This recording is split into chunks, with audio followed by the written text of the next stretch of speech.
Festival ঘিরে জমজমাট সৈকত শহর। খাদ্য রসিকদের আর পাইকে চিংড়ি, ইলিশ, পমফ্লেট সহ সামুদ্রিক মাছের স্বাদে মুছেছেন দীঘায় ঘুরতে আসা পর্যটকেরা। খাদ্য রসিকদের আর পাইকে চিংড়ি, ইলিশ, পমফ্লেট সহ সামুদ্রিক মাছের স্বাদে মুছেছেন দীঘায় ঘুরতে আসা পর্যটকেরা। দীঘা মোহনা মৎস্যজীবী সংগঠনের আয়োজনে শুরু হয়েছে গঙ্গা পূজা। পৌষ সংক্রান্তি থেকে শুরু হয়েছে মেলা, আগামী 22শে জানুয়ারি পর্যন্ত চলবে।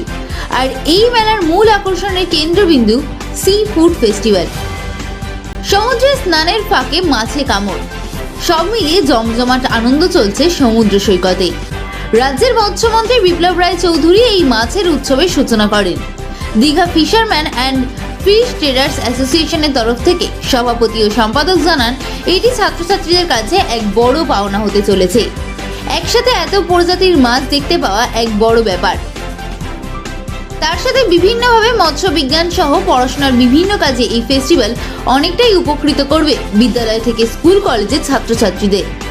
প্রায় 100 প্রজাতির সামুদ্রিক মাছ তুলে ধরা হয়েছে এই সি ফুড ফেস্টিভ্যালে। দর্শনার্থীদের দেখার পাশাপাশি রয়েছে আহারেরও ব্যবস্থা। এই মাছগুলিকে মানুষের সামনে নিয়ে আসার উদ্দেশ্য একটাই, এই মাছগুলির চাহিদা বাড়ানো। কারণ এই মাছগুলির কোনো অভাব নেই। এমন উৎসবে আসতে পেরে আহ্লাদে আটখানা পর্যটকেরাও। পছন্দের মাছ পেলে রান্নাদের কাজটা ভালোই চলছে তাদের। শুধুমাত্র মাছ খাওয়া নয়, মাছের চাহিদা বাড়ানোই এই উৎসবের মূল উদ্দেশ্য এবং এই ফেস্টিভ্যাল অনেকটাই সফল বলে জানাচ্ছেন উদ্যোক্তারাও। উদ্যোগ আপনাদের নেওয়া প্রয়োজনীয়তা পড়েছে। আপনি দীঘা সি ফুড ফেস্টিভ্যালের কথা বলছেন। দীঘা সি ফুড ফেস্টিভ্যাল আজকে না প্রায় 10 বছর ধরে আমরা দেখিয়ে আসছি। তখন থেকে আমাদের দুটো উদ্দেশ্য ছিল।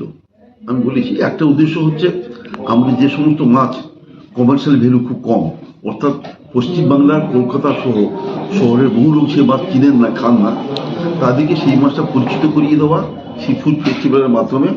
আর দ্বিতীয় ছিল যে সমস্ত ছাত্রছাত্রীরা স্কুল কলেজে পড়াশোনা করেন বা বিশেষ করে বায়োলজি নিয়ে পড়াশোনা করেন, তাদের কিন্তু একত্রিতভাবে এতগুলো মাছের প্রদর্শনী পশ্চিমবাংলায় কোথাও হয় না, যেটা শুধু Digha fisherman fish traders association sea food ফেস্টিভ্যালের নামে প্রায় 100 প্রজাতির মাছটাকে ডিসপ্লে করে দেখানোর সুযোগ করিয়ে দিয়েছেন। সুতরাং এই দুটো জিনিসের জন্য আমরা করেছিলাম। প্র্যাকটিক্যালি আমি দেখেছি কয়েক বছর আগে মডেল স্কুল, তারপর ক্ষেত্রমন্ডল স্কুল থেকে সব ছেলেরা বাসে করে